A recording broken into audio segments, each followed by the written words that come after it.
गंजेई चोरा चालाण करिवार नुआ उपाय फांदी गंजेई माफिया बहुरूप एंडुओ परी से गंजेई चोरा चालाण रे लिप्त थिबा बेले किंतु तार योजना पंड हो जाइए सीधा सड़क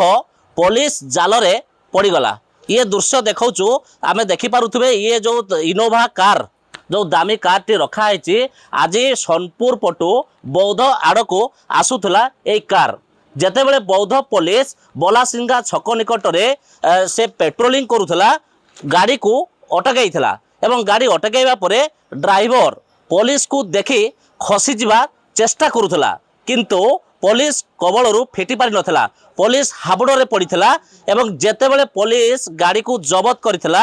गाड़ी को तलाशी करने भितर बाहर थिला क्विंटाल क्विंटाल गंजेई जहाँकि 3 क्विंटाल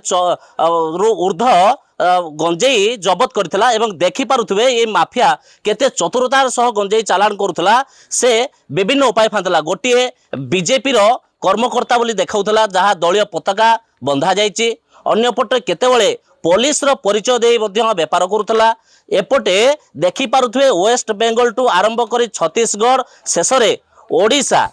तीन राज्य को ये गाड़ी रे से गंजेई चोरा चालान करुला किंतु आज भाग्य खराब थिबा हेतु पुलिस कबल रे पड़गला। सीधा सड़क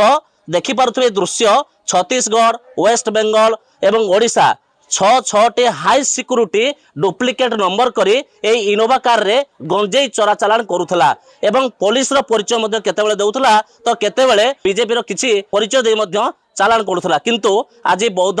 पुलिस हाथ में धरा पड़ता एवं पुलिस अभियुक्त को धरिबा सह क्विंटाल क्विंटाल गंजेई को जबत करिछि एवं कार को मध्य थाना को अणाई। ये देखिपे बौद्ध थानार दृश्य एपटे दैनंदिन बौद्ध पुलिस गंजेई चोरा चालान को रखापी दैनंदिन प्रयास जारी रखी एवं माफिया को रोक देवाई तार विभिन्न स्थान में जाल पकई। तेणु आम पाखे बौद्ध एसपी भी अच्छा घटना संपर्क में कौन कहते आसतु सीधा सड़क कथा हवा।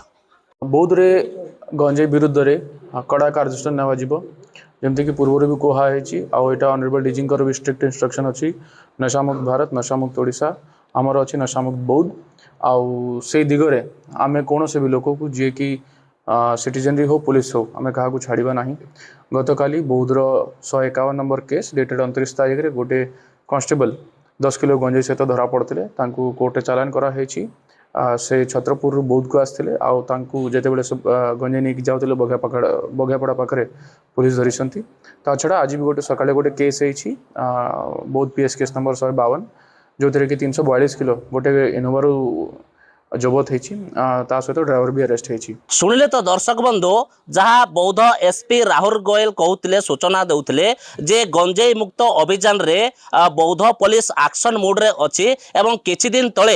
बौद्ध पुलिस को डीजी द्वारा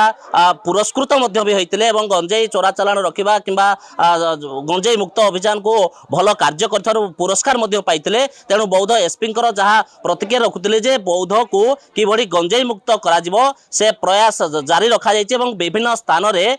नाकाबंदी सह विभिन्न पेट्रोलिंग कड़ाकड़ी आग को करा जिवो बोली जहाँ बौद्ध एसपी सूचना देउथिले। बौद्धरू भागवत मेहर फोकस प्लस।